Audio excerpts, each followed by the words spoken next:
Hello, in this video we're gonna check the size of the insides in a Haier refrigerator.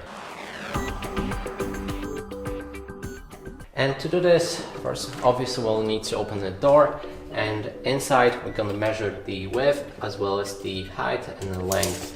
So when it comes to the sides, it's 62 centimeters. Then to the height, 97 centimeters. And when we want to measure the size of all of the shelves, it's 39.5 centimeters.